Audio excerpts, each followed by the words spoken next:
बिस्मिल्लाहिर्रहमानिर्रहीम। अस्सलाम वालेकुम नाज़रीन, प्रोग्राम खबर के साथ मैं हूं आपका मेज़बान डॉक्टर बुलंद इकबाल। सबसे पहले नज़र डालते हैं आज की टॉप स्टोरीज पर।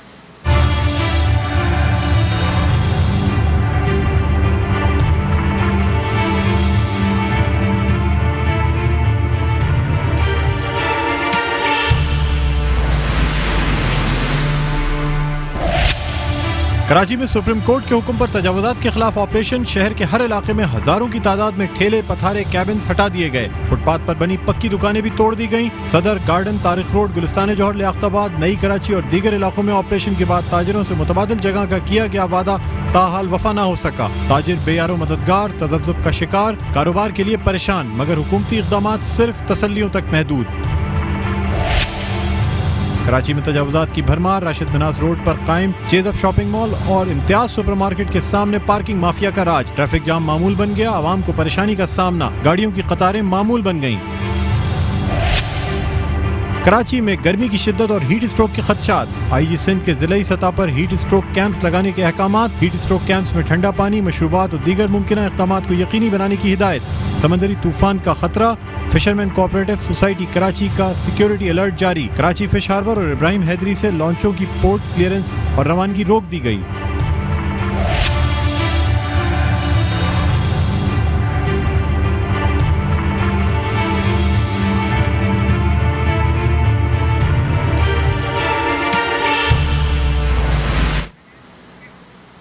जी नाज़रीन, स्टोरीज़ आपने देखी और इससे पहले कि हम प्रोग्राम का बाकायदा आगाज़ करें, आज के मेहमानों का तारुफ आपसे कराते चलते हैं। मेरे पहले मेहमान जो कि senior director land and anti encroachment हैं, जनाब बशीर सिद्दीकी साहब। अस्सलाम वालेकुम सर, आपको खुशामदीद कहते हैं प्रोग्राम खबर की खबर में। बहुत शुक्रिया। और नाज़रीन, जहाँ बात की जाती है तजावुजात की, वहीं बात होती है ताजिरों की। यानी जब ये तजावुजात ख़त्म किए जाते हैं और दुकानें, पथारे, पक्की दुकानें, ये तमाम चीज़ें तोड़ी जाती हैं, तो सबसे ज़्यादा जो अफेक्टेड होते हैं वो कराची के ताजिर हजरात होते हैं। तो आज हमने अपने प्रोग्राम में कोशिश की कि हम ताजिरों की नुमाइंदगी भी अपने प्रोग्राम में रखें, ताकि हमें ताजिरों का पर्सपेक्टिव और उनका व्यू पता चल सके कि वो क्या कहते हैं तजावुजात के हवाले से। आया शहर में जो तजावुजात का खात्मा किया जा रहा है, ये अच्छी बात है या इससे तजारत को नुकसान पहुँच रहा है, ताजिरों को नुकसान पहुँच रहा है? इसी हवाले से गुफ्तगू करने के लिए हमारे साथ मौजूद हैं ऑल सिटी ताजिर इत्तेहाद के चेयरमैन हकीम शाह साहब। अस्सलाम वालेकुम हकीम शाह साहब, आपको भी खुशामदीद कहते हैं प्रोग्राम खबर की खबर में। बशीर सिद्दीकी साहब, आपसे गुफ्तगू का आगाज़ करते हैं। सुप्रीम कोर्ट के हुक्म पे कराची में तजावुजात के खात्मे के ख़िलाफ़ यानी खात्मे का ऑपरेशन शुरू किया गया। शहर की काफ़ी, सबसे पहले तो अगर बात की जाए, सदर, एम्प्रेस मार्केट, फिर आराम बाग, लाइट हाउस, गार्डन, चिड़ियाघर के अतराफ़ तमाम ऑपरेशन किया गया। उसके बाद गुज़श्ता दिनों तारिक रोड पर एक बड़ा ऑपरेशन किया गया, जिसमें दुकानों के सामने जो दुकानें बनाई गई थी उन सबको मिसमार कर दिया गया, हटा दिए गए चीज़ें। सर, ये ऑपरेशंस अपनी जगह, लेकिन ये जिस तादाद में दुकानों को हटाया गया, जिस तादाद में तजावुजात का ख़ात्मा किया गया, सर जो लोग ये कारोबार कर रहे थे, जिन लोगों के घर या जिन लोगों के ख़ानदान इस कारोबार से मुंसलिक थे, उनकी आबादकारी के लिए क्या किया गया सर? डॉक्टर साहब, आपने बिल्कुल एक सवाल जो किया है वो एक सरकारी अफसर से आप एक सवाल कभी कर रहे हैं। एक्चुअल बात ये है कि ये प्लान गवर्नमेंट बनाती है और ये ऑर्डर्स जो थे ये सुप्रीम कोर्ट के थे और सुप्रीम कोर्ट ने मेरी जो जहाँ तक नॉलेज है सिंध गवर्नमेंट्स और फेडरल गवर्नमेंट्स को ये ऑर्डर्स भी किए हैं कि इनके नेमल बदल इनको जो है जगह भी फराहम की जाए। लेकिन कराची मेट्रोपोल कॉरपोरेशन जो है उसको ऑर्डर ये किए थे कि जितने भी फुटपाथ हैं, नाले हैं, एमिनिटी प्लॉट है, पार्क, उस पर किसी किस्म की कमर्शियल एक्टिविटीज़ नहीं होनी चाहिए। हमने सुप्रीम कोर्ट के ऑर्डर्स को कंप्लाइंस किया और इस कंप्लाइंस के अंदर हमने सबसे ज़्यादा ताजिरों के अलावा हमारा कराची मेट्रोपोल कॉरपोरेशन का भी नुकसान हुआ है, जिसमें हमारी भी 10-12 करोड़ रुपए की रिकवरी जो थी सालाना, वो भी मुतासिर हुई है क्योंकि हमने ये दुकानें ज़्यादातर जो है रेंट पे दी हुई थी। देखिए डॉक्टर साहब, प्लान जो बनता है और जो पॉलिसी जब बनती है, आपने देखा होगा कि इससे पहले जो लियारी एक्सप्रेसवे के जगह से लोगों को हटाया तो उनको उससे पहले नेमल जगह दी गई, कुछ रकम दी गई बनाने के लिए। तो वो प्लान था सालों का और फिर 1 साल पहले प्लान बना, उसके लिए बाकायदा गवर्नमेंट ने पॉलिसी बनाई और ये सब किया। और ये जो प्लान था हमारा, ये 15 दिन का नोटिस था हमारे लिए कि 15 दिन के अंदर आपने ये कार्रवाई करके सुप्रीम कोर्ट में रिपोर्ट जमा करानी। उसके अंदर सिर्फ कार्रवाई हो सकती थी और कोई प्लान नहीं बनाया जा सकता था। सर, सिंध हुकूमत की जानिब से यानी आप की सुपरविजन भी रही, यानी सिंध हुकूमत सुपरवाइज भी करती रही, तमाम चीज़ों को ओके भी करती रही, तजावुज़ात का ख़ात्मा होता रहा, लेकिन सियासी बयानात जो आते हैं, ख़ासतौर पर अगर मैं आज की बात करूँ तो जनाब बैरिस्टर मुर्तज़ा वहाब साहब का बयान आया है कि जी 48 करोड़ रुपए सिर्फ कचरा उठाने के लिए लगाए गए, इन पैसों से कई ख़ानदान आबाद हो सकते थे। तो सर, मतलब ये डुअल स्टेटमेंट क्यों दिए जाते हैं? एक तरफ सईद गनी साहब खुद इन तजावुज़ात के ख़ात्मे के लिए स्टेटमेंट देते हैं कि बिल्कुल कराची से तजावुज़ात को ख़त्म होना चाहिए, दूसरी जानिब सिंध हुकूमत के तर्जुमान ये कहते हैं कि जी 48 करोड़ रुपए ज़ाया हो गए, ये मतलब ये पैसे कई ख़ानदानों की आबादकारी पे खर्च हो सकते थे। डॉक्टर साहब, ये सवाल एक्चुअल मैं सरकारी मुलाजिम हूँ, मेरे से ये सवाल होता नहीं है क्योंकि मैं पाबंद हूँ उनका जो इस वक्त सिंध गवर्नमेंट का या मेयर कराची जो ऑर्डर्स करते हैं हम वही कंप्लाइंस करते हैं, वही नहीं करते हैं, और ये पॉलिटिकल मामला से थोड़े से दूर रहते हैं बीइंग सरकारी गवर्नमेंट सर्वेंट। हकीम शाह साहब, क्या मौक़िफ़ है आपका कराची से? यानी मतलब देखिए सर, गलत हुआ सही हुआ, तजावुज़ात गलत को गलत ही कहा जाएगा सर, सही तो कभी नहीं कहा जा सकता, चाहे कितने ही लोग क्यों ना मुतासिर हों। क्या कहते हैं आप? सबसे पहले तो आपका शुक्रिया कि आपने मुझे इस प्रोग्राम में मदद किया ताकि मैं परेशान हाल बिज़नेस कम्युनिटी का जो मौक़िफ़ है वो आपके प्रोग्राम के तवस्सुत से पेश कर सकूं। देखिए, कराची शहर की जब हम बात करते हैं, एक बहुत बड़ा शहर है, कारोबारी हब है।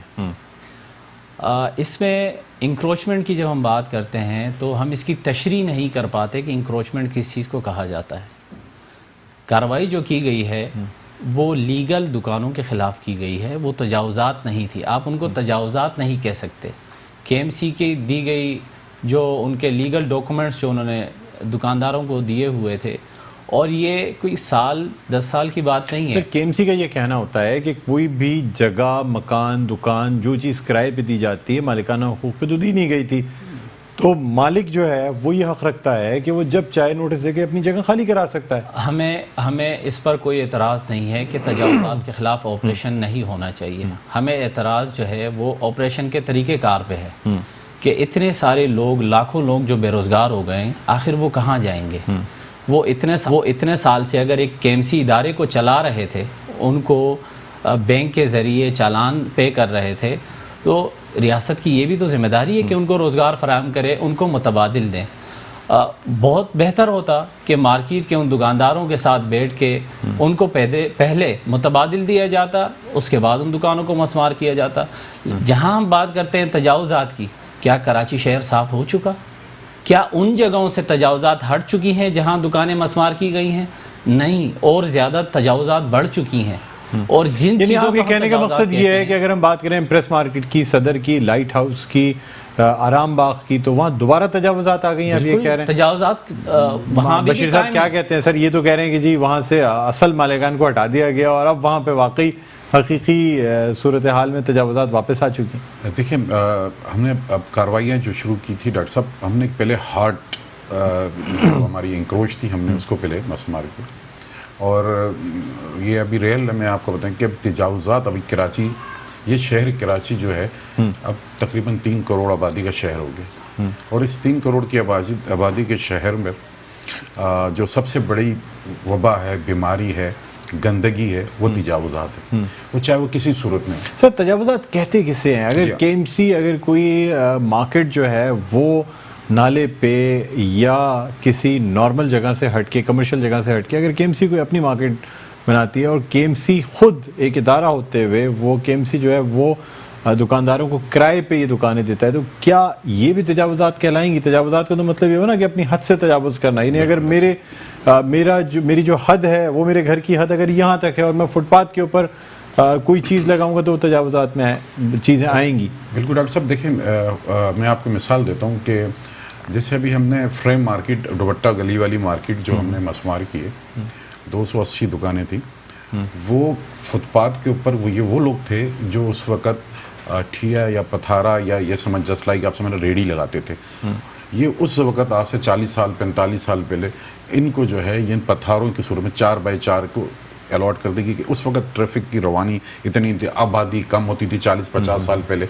तो उस वक्त की गवर्नमेंट ने, सरकार ने, जो पॉलिटिकल लोग होंगे उस वक्त इनको एक पर्ची की सूरत में शुरू हुआ, वो पर्ची से बढ़ते बढ़ते फिर वो आते आते आप ये तस्वर करें कि ये जो रेंट पर थे कराची मेट्रोपॉलिटन कॉरपोरेशन के, इनका किराया, इनका रेंट अगर आप सुनेंगे तो आपको हंसी आएगी। 1000 रुपये महीना, अब जाके 2019 के अंदर बहुत ज़्यादा हुआ, 1500 रुपये महीना 2019 में। 25 रुपये और 50 रुपये महीना देते थे। आज से 5 साल पहले इनकी बिजली का बिल भी कराची मेट्रोपॉलिटन कॉरपोरेशन देता था, गैस का बिल भी कराची मेट्रोपॉलिटन, यानी कि 50 रुपये महीने में आप इंजॉय कर रहे हैं 40 साल से, 45 साल से, 50 साल से आप 100 रुपये महीने पे इंजॉय कर रहे हैं। आपने तो इंजॉय किया, केएमसी को के साथ आपने केएमसी से तो कमाया, केएमसी को आपने दिया नहीं। हाँ, बसूरत 4-5 साल हुए आप जिसका रेंट 1000-2000 रुपये रेंट हुआ। हाईएस्ट रेट जो किराए का था वो 2000 रुपये है इस वक्त कराची मेट्रोपॉलिटन कॉरपोरेशन की मार्केटों का जी। तो लेकिन उसके बावजूद उसका बजट 8 करोड़ 10 करोड़ 15 करोड़ रुपये हमारा बजट स्टेट डिपार्टमेंट का था। अच्छा सर, अब यहाँ पे मैं वैसे तो हकीम साहब से सवाल करना चाहूँगा कि बात तो ठीक है ना कि देखिए इतने अरसे तक केएमसी ने बिल्कुल अर्जा नरखों पे ये दुकानें दी हुई थी, जबकि मतलब पथारे की जगह ही दुकानें अलॉट कर दी गई थी। और अगर देखा जाए तो 40-45 साल तक ये तमाम इतने अर्जा नरखों पर ये दुकानें रखना, सर इतने अरसे प्रॉफिट तो कमा ली ना। इसका जवाब आपसे लूँगा सर, लेकिन छोटा सा वक्फा है ना, वक्फे के बाद दोबारा आपकी खिदमत में हाजिर होते हैं। कहीं ना जाइएगा, देखते रहिए खबर की खबर।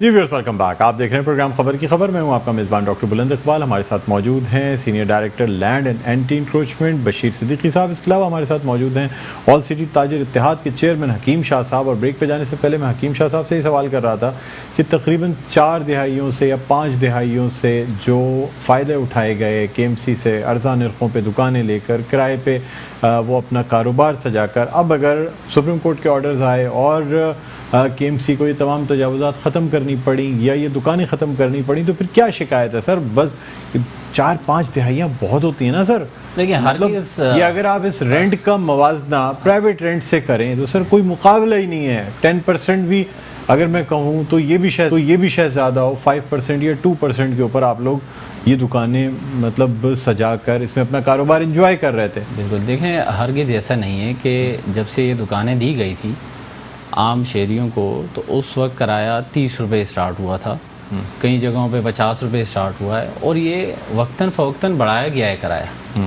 और जो बढ़ाया गया हाईएस्ट कितना गया है? हाईएस्ट कितना? अब वो डिपेंड करता है मुख्तलिफ जहाँ मुख्तलिफ मार्केटों के मुख्तलिफ है। अच्छा हकीम शाह साहब, मुझे एक बात बताइएगा, आपके ख्याल में क्या जिसको दुकान अलॉट हुई थी आज भी वही कारोबार कर रहा था, या ये दुकानें बिकते मतलब सरकारी चीज़ बिकते एक चालानी जमा कराना होता था, मैं जमा करा के आऊँ, आप जमा करा के आए, कोई और जमा करा के आए, कोई ये तो पूछने वाला नहीं था ना कि भाई आपको मैंने किराए पे दी थी, आप ही यहाँ बैठे हुए हैं या आप 10 लोगों को बेच के आगे जा चुके हैं। ये जिम्मेदारी केएमसी की अपनी जिम्मेदारी थी। वो इदारा है, सरकारी इदारा, उनकी अपनी जिम्मेदारी थी कि वो इन लोगों के खिलाफ एक्शन लेते जिन्होंने वो दुकानें फ़रोख्त करके किसी और को बिठा दिया है। तो इससे ये वाज़ेह होता है कि केएमसी के अपने लोग ही मुलव्विस थे उस चीज़ में, उन्होंने ही ये सारी चीज़ों में मुलव्विस होकर कि दूसरों को फ़र्क करने का मौका दिया। तो उस पर अगर हम जाते हैं तो मैं समझता हूँ कि सारा काम केएमसी का अपना था। वो अगर इस चीज़ पर एक्शन लेते तो शायद ये दुकानें दूसरों को फ़रोख्त ना होती। और जिस तरह वो आज कहते हैं कि केएमसी की दुकानें और उनको मसमार कर दिया गया, इतना बड़ा एक्शन अगर ले सकते हैं तो क्या ये उन लोगों के ख़िलाफ़ एक्शन नहीं ले सकते थे जिन्होंने ये दुकानें फ़रोख्त की हैं?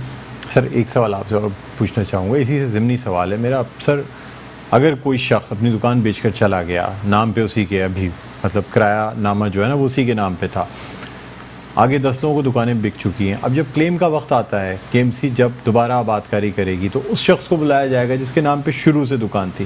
तो ये सर आपके अपने अंदर जब ये फड्डे शुरू होंगे तो उसको कैसे सॉल्व किया? ऐसे बिल्कुल भी नहीं है। जो शख्स आज बैठा हुआ है दुकान उसी के नाम पर ही होगी। क्योंकि वो दुकान जो ट्रांसफ़र हो रही है उसमें भी KMC के लोग मुलविस हैं और वो ऐसे डॉक्यूमेंट्स बना कर देते हैं कि दुकान दूसरे के नाम पर ट्रांसफ़र हो जाती है। इस पे किसी दुकानदार की गलती तो नहीं है, अगर किसी ने की है तो बशीर साहब, वो भी आप इदारे ये का बताएं काम कि है। अगर कोई एक शख्स जो है वो दुकान अपनी बेच कर चला जाता है या दूसरे शख्स को ट्रांसफ़र कर देता है, आपके पास चेक एंड बैलेंस का तरीका है कि आप देख सकें कि सर इतनी दुकानें हैं, मतलब हज़ारों की तादाद में दुकानें, किसी एक मालिक मकान का एक किराएदार हो तो वो तो चलें ठीक है, 10 किराएदार हो तो वो उन्हें उन पर नज़र रख सकता है। सर इतनी ज़्यादा दुकानों पर नज़र रखी जा सकती है? देखिए, मैं इसमें डॉक्टर साहब बताऊं कि क्योंकि अब जबकि दुकानें मस्मार होगी, आप बिल्कुल ऐसे ही मसले मसाइल आना शुरू हो गए, बिल्कुल जैसे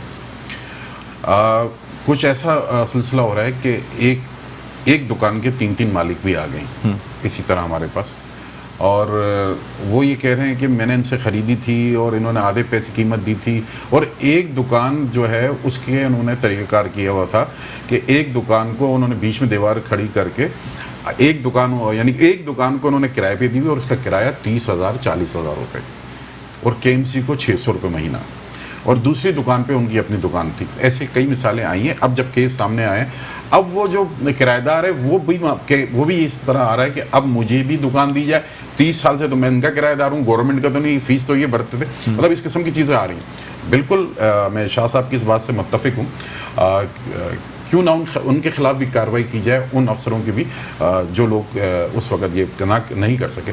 लेकिन असल में डॉक्टर साहब मैं आपको बताऊँ, जब तक दोनों तरफ से अगर एक कॉपरेशन नहीं हो रहा, दोनों तरफ से गलत, इस तरफ से गलत काम हो रहा था, उस दूसरी तरफ से गलत काम हो रहा था, जब तक दोनों की तरफ से गलत काम नहीं मिलकर नहीं होगा, वो काम नहीं हो सकता। ताली दोनों हाथों से बचती है सर, एक हाथ से तो एक तरफ से तो काम नहीं हो सकता। और उस हवाले से सुप्रीम कोर्ट के एक ऑर्डर्स आ चुके, उस पर कमिश्नर कराची को फोकल पर्सन बना दिया गया, उन अफसरों के खिलाफ इंक्वायरी कॉन्टेक्ट हो गई है और उनके नाम जो है बाकायदा तौर पे कमिश्नर कराची को भेजे जा रहे हैं कि सर, जो कितने ही तो उसमें से रिटायर हो चुके होंगे, कितने ही इस जाने पानी से कूच भी कर चुके होंगे, रिटायर्ड भी हो गए, उनमें से कुछ लोगों का इंतकाल हो गया।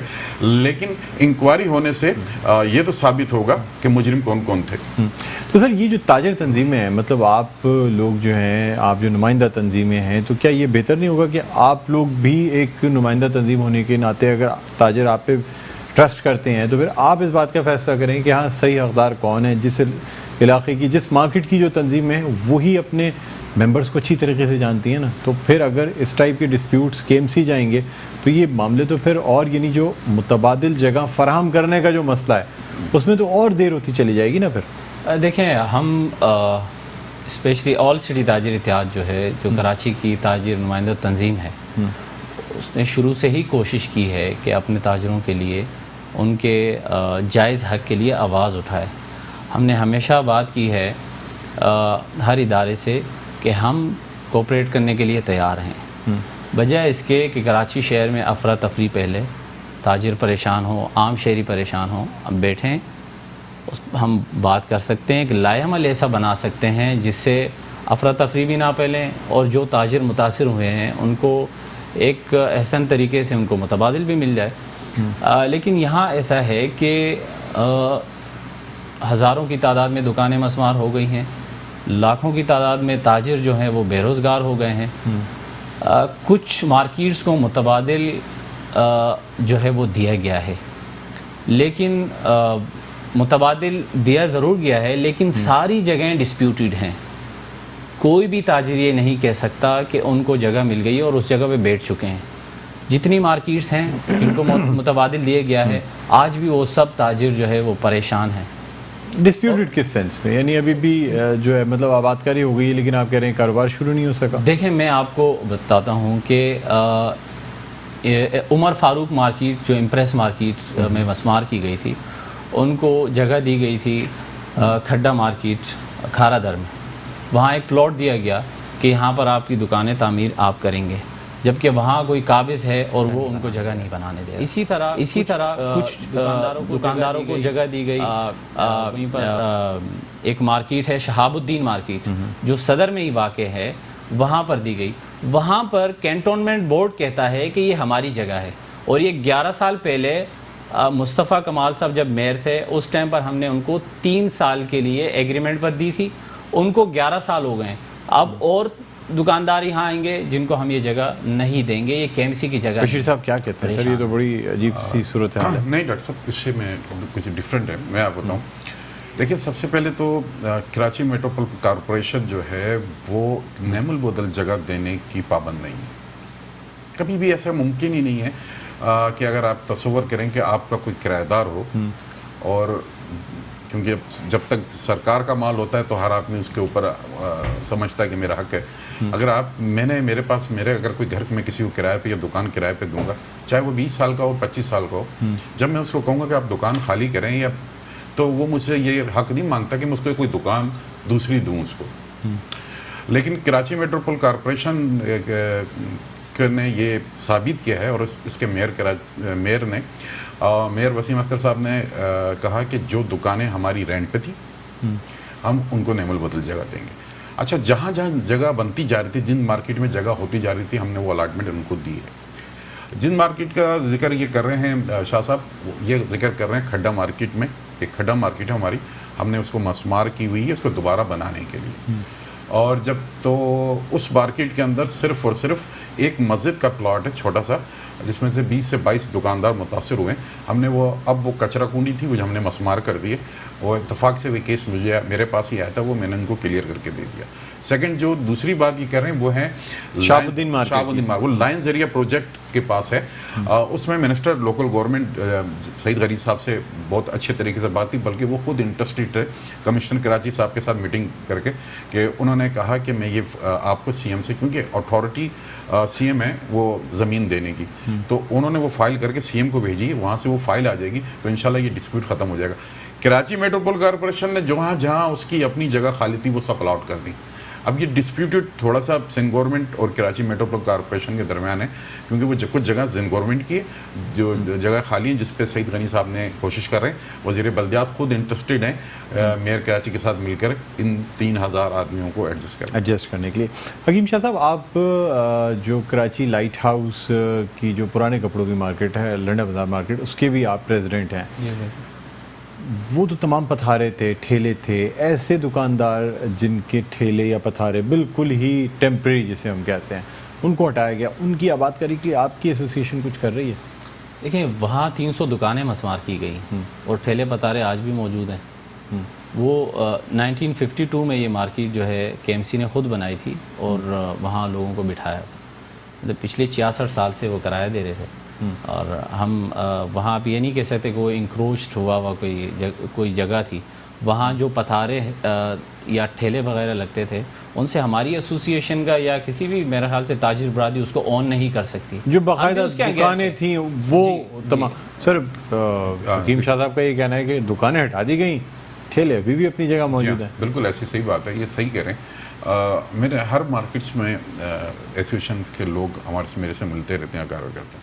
अगर आप इसी तरीके से जैसे शाह साहब बता रहे, रात के टाइम पे, इस टाइम पे अगर मार्केटें खोलें, आधे से ज़्यादा ठेले मार्केटों के अंदर लॉक हुए होंगे। अर्ली द मॉर्निंग, सुबह के बाद इनकी दुकानें खुलने से पहले उन मार्केट में से वो बाहर निकलेंगे, कि जो चौकीदार इनका होता है वो बाकायदा तौर पे वो अंदर मार्केट के अंदर वो ठेले खड़े कराता है, जस्ट लाइक जामा किला। देख लें, जितने भी बाहर लगे होंगे, इस टाइम पर आपको रोड बिल्कुल क्लियर मिलेगा, और ये सब के सब मार्केट के अंदर होंगे। एसोसिएशन खुद उस पर कंट्रोल करे, उन चौकीदारों पे कंट्रोल करे, और अपनी जो शॉप्स के। सर, कानून क्या कहता है कि अगर कोई व्हील वाली चीज़ है, यानी व्हील वाली कोई दुकान है, जिस तरह आजकल एक नया ट्रेंड हो गया है कि सुजुकियों में, रिक्शे में लोग पूरी दुकानें बना लेते हैं, मुख्तलिफ खाने पीने की अशिया बेच रहे होते हैं, क्या उन पे कोई पकड़ नहीं होती अगर वो कहीं भी जगह पार्क कर लें? या बहुत सी मैंने ऐसी दुकानें देखी हैं जो कि बिल्कुल खस्ता हाल सुजुकी में होती हैं, जो सुजुकी कभी चल नहीं सकती, मतलब, लेकिन फिर भी चूंकि सुजुकी में होती है इसलिए कहने को ये होता है कि मोबाइल शॉप है, यानी मूव करने वाली चीज़ है। तो सर, कानून क्या कहता है कि कोई भी ऐसी चीज़ इसमें पहिए लगे हुए हो, कहीं पे भी खड़ी हो जाए, या सुजुकी हो, वो अगर ख़राब है और उसको एक जगह पार्क करके प्रॉपर दुकान बना ली गई है, तो उस पर कोई एक्शन नहीं लिया जाता? जी हाँ, बिल्कुल डॉक्टर साहब, ये एक नया ट्रेंड चला हुआ है, और अब वो सुजुकियाँ तैयार हो गई हैं। पहले वो बाकायदा रक्षे तैयार हो गए। रक्षे तैयार हो गए। पहले वो सुजुकियाँ जो थी उनको खड़ा करके वो जगह को, टायर उसके पंचर हुए करते थे, अजीब सी कंडीशन उसकी होती थी, वो जगह अपनी क्योंकि वो उनका काम था कि ये आएंगे तो सिर्फ ट्रैफिक पुलिस वाले ही इनको हटा सकते हैं और उसको हटाना मुमकिन नहीं है। लेकिन अब वो ट्रेंड चेंज इस वजह से हो गया कि अब वो मूवेबल हो गए, अब वो अभी ले जाते हैं, क्योंकि अब हमने उठानी शुरू की थी ऐसी कई हमारे पास सुजुकियाँ और गाड़ियाँ जो है हमारे स्टोर में जमा है। हमने जब वो जब्त करना शुरू की, अब मोबाइलिंग सिस्टम आ गई, अब नई गाड़ियाँ बनने, अब नए रक्शे बनना शुरू हो गए। वो मोबाइल करते हैं और दोपहर के टाइम पर आते हैं, 1 बजे के टाइम पर आए, 3 बजे तक, फिर वो मोबाइल करें, फिर शाम को 6 बजे आए। मतलब अब मोबाइलिंग सिस्टम। लेकिन डॉक्टर साहब मैं आपसे बताऊं कि तजावुज़ात जो है, जो मोबाइल तजावुज़ात है, इसको ख़त्म करने का प्लान बिल्कुल जस्ट लाइक ऐसे ही होगा कि आप ये वही लोग कहेंगे कि आप कोई क्यों नहीं एक हॉकर जोन बना देते। हॉकर जोन तो पूरी दुनिया में ये साइकिल के ऊपर चीज़ें बेचना, हॉट डॉग्स यानी बर्गर्स बेचना, आइसक्रीम्स बेचना, ये तो चलता है सर। लेकिन सर प्रॉपर एक जगह जिसके ऊपर एक माफिया की तरह मतलब ये लोग काम कर रहे होते हैं, जिस जगह ये सुजुकियाँ खड़ी होती हैं वहाँ कोई शख्स गाड़ी नहीं पार्क कर सकता। आप अपनी गाड़ी पार्क कर दें या तो आपकी गाड़ी की टायर पंक्चर कर देंगे या शीशे तोड़ देंगे। बिल्कुल सही। डॉक्टर साहब देखिए, कराची पर कब्ज़ा माफिया ने इस किस्म का, यानी 40-50 साल से का गंद है, ये इस तरह बनाया है कि अब बिल्कुल माफिया बहुत मजबूत थी ये 40-50 साल की। एक कॉन्ट्रैक्टर होता है अब इनका, उसकी 50-100 रेडियाँ होती हैं। अब वो बाकायदा तौर पे अपने उस कारकुन को, अपने उस मजदूर को सामान समेत, यानी सामान भी उसका होता है कॉन्ट्रैक्टर का, रेडी भी उसकी होती है, वो फराहम करता है रोज़ाना की बुनियाद पर उसको। तो इसलिए सारी कानूनी मामलात देखना, ये तजावुज़ात के मसले देखना, ये सारे उसका काम है। उसने भाड़े पे एक दुकान दे दी है और वो उसको अपना, इस कराची शहर के अंदर 50-100 के कॉन्ट्रैक्टर आ गए हैं रेडियों के, और बिल्कुल उनको सामान समेत वो माफिया सब काम कर। बिल्कुल सर, इस पर हम बात करेंगे। हकीम शाह साहब से भी उनका मौक़िफ़ जानेंगे। नाज़रीन, छोटा सा वक्फे के बाद दोबारा आपकी खिदमत में हाज़िर होते हैं। देखते रहिए प्रोग्राम खबर की खबर। जी नाज़रीन, वेलकम बैक। आप देख रहे हैं प्रोग्राम खबर की खबर। मैं हूँ आपका मेज़बान डॉक्टर बुलंद इकबाल। मेरे साथ मौजूद हैं senior director land and anti encroachment Bashir Siddiqui साहब, और मेरे साथ मौजूद हैं ऑल सिटी ताजिर इत्तेहाद के चेयरमैन हकीम शाह साहब।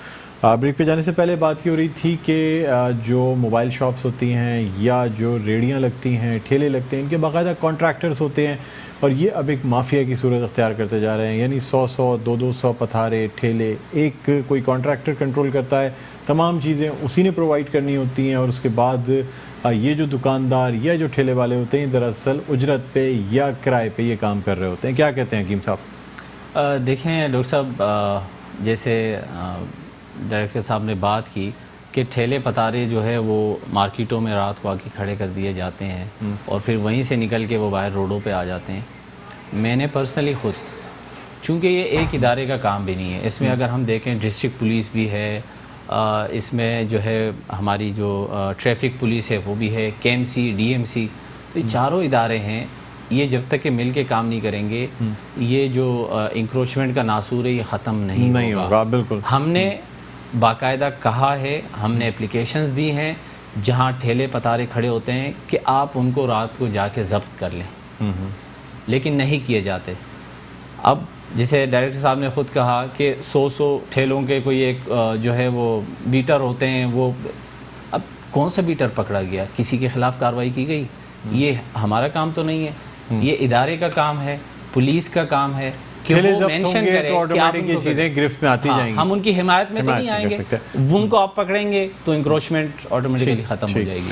अच्छा बशीर साहब, आप कुछ बात करना चाहेंगे? जो कराची के बड़े डिपार्टमेंटल स्टोर्स हैं, कुछ की तो मिल्कियत जो है जिस जगह पे कायम किए गए हैं वही मशकूक है, और चाहे हम बात करें मतलब बड़े बड़े डिपार्टमेंटल स्टोर्स जो हैं वो कुछ ऐसी ज़मीनों पे कायम किए गए हैं जिनकी मिल्कियत जो है वो प्रॉपर या लीगल नहीं है।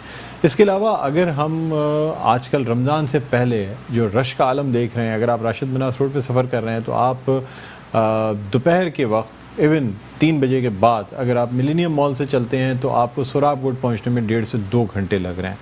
वजह यह है कि इन डिपार्टमेंटल स्टोर्स क्योंकि प्रॉपर जगहों पे तो कायम किए नहीं गए, कोई पार्किंग स्पेस मौजूद नहीं है, इनका अपना सामान, इनके फ्रीज़र्स, इनकी चीज़ें, इनकी ट्रॉलीज़ ये तमाम रोड पे मौजूद हैं, फुटपाथों पे मौजूद हैं, गाड़ियाँ पार्क हो रही हैं बाकायदा प्रॉपर एक मुनज़्ज़म तरीके से ये लोग काम करते हैं और ये गाड़ियों की पार्किंग भी कराई जाती है, चार्ज पार्किंग होती है, ट्रैफिक जैम होता है, लोगों का वक्त ज़ाया होता है और मुल्क की जो एनर्जी है यानी जो फ्यूल्स हैं वो ज़ाया होते हैं। सर क्या किया जा रहा है इसमें? जी हाँ डॉक्टर साहब, बिल्कुल आपने सही कहा। मैं कल ख़ुद वहाँ पर गया था और मैंने तब ये तकरीबन 3 के करीब 4 के एक साथ डिपार्टमेंटल स्टोर थे। मैंने उनके जो ज़िम्मेदार थे, जो उनके मुंतज़मीन थे, उनसे और मैंने ट्रैफिक पुलिस के ज़िम्मेदारों से मतलब जो उनसे बातें की, बाकायदा एक मीटिंग अरेंज की है।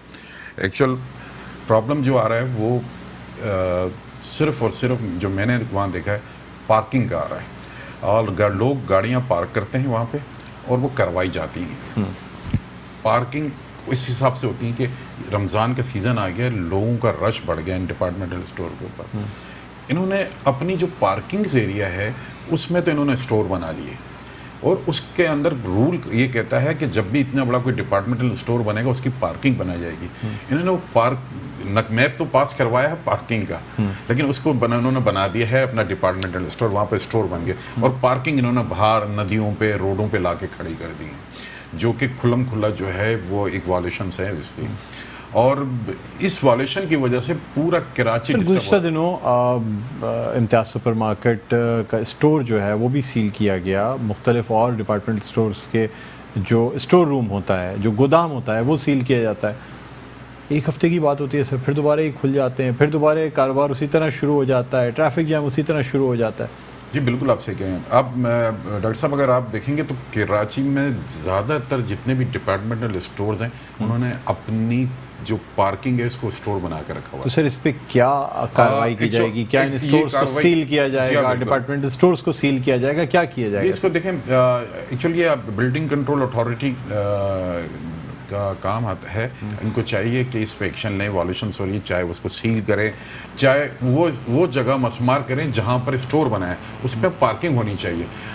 क्योंकि 5,000, 3,000, 2,000, 500 गाड़ियां जहां एक जगह जमा हो जाएंगी तो वो ज़ाहिरी बात है पूरे रोड को जाम करेंगी। पूरी कराची एक रोड जाम होता है कराची में, कहीं पर फ्लाईओवर्स बन रहे हैं, कहीं पर रोड बन रहा है, कहीं पर अजीब तरीके से पूरा एक रोड जाम होने से पूरा कराची जाम हो रहा है। और आपने सही कहा, खुद मैं तकरीबन 1 घंटे की ड्राइव में जाकर मैं उस जगह पर पहुँचूँ, इतना ट्रैफिक जाम था और सिर्फ वजह जो है इन स्टोरों ने अपनी पार्किंग को। सर इसके अलावा इनकी ट्रॉलीज़ हैं, इसके अलावा इनके फ्रीज़र्स हैं, इनके और दूसरी चीज़ें जो लवाजमात हैं, ये अपने डिपार्टमेंटल स्टोर की अपनी ज़मीन को तो समझते हैं कि वो सिर्फ ख़रीदारों की हद तक महदूद रखी जाए, बाकी आधी से ज़्यादा दुकान जो है बाहर लगा के बैठते हैं। बिल्कुल सही। सर चाहे चेज़अप स्टोर हो, चाहे चेज़अप वैल्यू हो या इम्तियाज़ डिपार्टमेंटल स्टोर हो, सर ये तो बड़े आम सी चीज़ें, कार्रवाई क्यों नहीं होती? सर क्या बहुत असर रसूख रखते हैं ये लोग? देखिए डॉक्टर साहब, हम तो फुटपाथ और रोड के ऊपर तो हम मैंने इम्तियाज़ फ्रीजर्स लगे हुए हैं, चीज़ें लगी हुई हैं सर, जब्त नहीं होती। हमने उठाए चेस के भी, हमने बहुत जनरेटर्स उठाए हैं और उनके आपने शहीद मिल्लत रोड के ऊपर और उनकी जालियाँ ग्रिलें तो मैंने मसमार की जो रोडों पे थी। एक पूरी स्ट्रीट जो है उन्होंने ब्लॉक करके वहाँ पर पार्किंग अपनी बनाई हुई थी, वो मैंने उनकी वो मसमार की। एक्चुअली जब ये आ जाता है तो फिर ये हमारे से निकल के बिल्डिंग SBC के ज़िम्मे में आ जाता है। तो मेरे ख्याल में भी एक्शन उनको ले रहे हैं और शायद लेना चाहिए। उन्होंने सील भी किया था, उसके बाद क्या हुआ वही बेहतर उसका आंसर दे सकते हैं। ये बड़ा आसान तरीका होता है ना कि जिसके खिलाफ कार्रवाई की जाती है वो या तो अदालत का दरवाज़ा खटखटाता है और मजलूम बन के वहाँ से एक हुक्म इम्तना लेके आ जाता है और उसके बाद फिर उसके खिलाफ सारी कार्रवाइयाँ रोक दी जाती हैं। तो सर क्या प्लान किया जा रहा है? मतलब इनको नोटिस इशू किए गए हैं, इनकी जो पार्किंग है उसको किस तरह कंट्रोल किया जाएगा? देखिए डॉक्टर साहब, हमने कराची मेट्रोपॉलिटन कॉर्पोरेशन के लैंड एंड इंक्रोचमेंट डिपार्टमेंट ने इन तमाम स्टोरों को नोटिस इशू किए अबाउट इंक्रोचमेंट के हवाले से। फुटपाथ पे जो उन्होंने अपनी ग्रिल्स ये अपना रखे हुए सामान, ये जो ट्रॉली है और ये इसके लिए तो इनको नोटिस इशू किए हैं। इनको 3 दिन का टाइम दिया है। 3 दिन के अंदर अगर आप ये हमें रोड फुटपाथ में मिले तो हम ये सब के सब आपकी जब्त कर लेंगे। उस पर उन्होंने हमारे साथ एग्री किया है। उनके जो इंतज़ाम है उन्होंने कहा कि हम हमें 2 दिन दे दें, हम 2 दिन के अंदर अपनी ये ट्रॉलियाँ और ये सब हम कर लेंगे। तीसरे दिन आपको एक्शन नज़र आएगा, हम इंशाल्लाह ताला कार्रवाई करेंगे अबाउट सिर्फ वो जो उनकी ट्रॉलीज और ये है। बाकी जो अंदर का स्टोर्स के अंदर में जो उन्होंने स्टोर बना के रखा है वो SBC का काम है कि उस पर कार्रवाई करेंगे। नाज़रीन, आपको हम कुछ बात करना चाहेंगे कराची में गर्मी की शिद्दत के हवाले से। आज सूरज ने शदीद गर्मी बरसाई और पारा जो है वो 41 डिग्री सेंटीग्रेड तक गया। इस हवाले से IG सिंध ने मुख्तलिफ ज़िली सतह पे हीट स्ट्रोक कैंप्स भी कायम किए गए हैं जिसमें ठंडे पानी का मशरूबात का इंतज़ाम किया गया है। वैसे बहैसियत एक इंडिविजुअल आप लोग यानी हम सब पे जिम्मेदारी आयद होती है कि हम अपने गर्दनवा में ऐसे लोग जो कि मजदूरी कर रहे हों, काम कर रहे हों, देर तक धूप में काम करते हैं, उनका थोड़ा सा ख्याल रख लें। यानी ये देख लें कि कोई शख्स गर्मी की शिद्दत की वजह से बेहोश तो नहीं हो गया है, या कोई शख्स गर्मी की शिद्दत की वजह से इस हाल को तो नहीं पहुंचने वाला कि उसकी जान को ख़तरा लाहक हो जाए।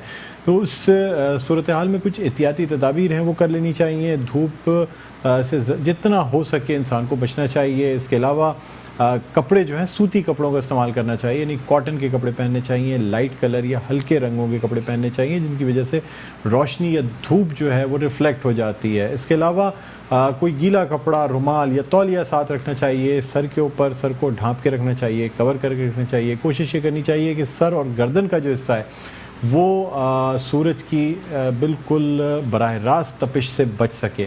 अगर कोई ऐसी सूरत हाल होती है तो इस सिलसिले में सबसे पहले तो मेडिकल हेल्प को कॉल करना चाहिए। और इन द मीन टाइम जो शख्स मुतासरा है उसको ज़मीन पर लिटा के, कोई पंखा चला के उसे यानी हवा, और इस बात को यकीनी बनाना चाहिए कि अब उस पर धूप ना पड़ रही हो, सायादार हवादार जगह पे मौजूद हो। बर्फ़ की सिल या बर्फ़ अगर मौजूद है तो वो उसके करीब लाई जाए, उसके बगल में या पाँव के नीचे बर्फ़ की सिल रखी जाए, ठंडी पट्टियाँ रखी जाएँ। और जल्द अज जल्द ये कोशिश करनी चाहिए कि मेडिकल स्टाफ या एम्बुलेंस जो है ना वो जल्द अज जल्द आ सके, क्योंकि पहले भी कई सालों से होता चला आ रहा है। कराची में जब गर्मी की शिद्दत में इजाफा होता है, समंदरी हवाएं रुक जाती हैं, तो फिर वहीं हीट स्ट्रोक का ये जो ख़तरा है ये लाक हो जाता है। ख़ासतौर पर ऐसे लोग जो मजदूरी करते हैं या पथारे लगाते हैं या धूप में काम करने वाले लोग होते हैं, या मुअम्मर अफराद हैं, बच्चे हैं, ऐसे लोग हैं जो कि गर्मी की शिद्दत को बर्दाश्त नहीं कर सकते, वो मुतासर हो जाते हैं और अपनी जान से भी हाथ धो बैठते हैं। बहरहाल एक कौम की हैसियत से हम सबका ही फ़र्ज़ बनता है कि एक दूसरे का ख्याल रखें। हमारे घरों में जो लोग काम करते हैं, हमारे कारोबार से जो लोग मुंसलिक हैं, कोई मज़दूर है, कोई मेहनत कर रहा है, और ख़ास तौर पे अगर हम कल के हवाले से बात करें, 1 मई चूँकि मज़दूरों का आलमी दिन है, इसलिए हमें और भी ख्याल रखना चाहिए कि कम से कम इन लोगों को रिलीफ दिया जाए। बहरहाल नाज़रीन, अब हमारे चूँकि प्रोग्राम का वक्त अपने ख़त्म के करीब है, बशीर साहब हम शुक्रिया अदा करना चाहेंगे आपका, बहुत बहुत शुक्रिया आप हमारे प्रोग्राम में तशरीफ़ लाए। हकीम शाह साहब आपका बहुत बहुत शुक्रिया, आप हमारे प्रोग्राम में तशरीफ़ लाए। नाज़रीन, उम्मीद है आपको आज का प्रोग्राम पसंद आया होगा। मुझे बुलंद इक़बाल को इजाज़त दीजिए, अपना बहुत ख्याल रखिएगा। अल्लाह हाफ़िज़।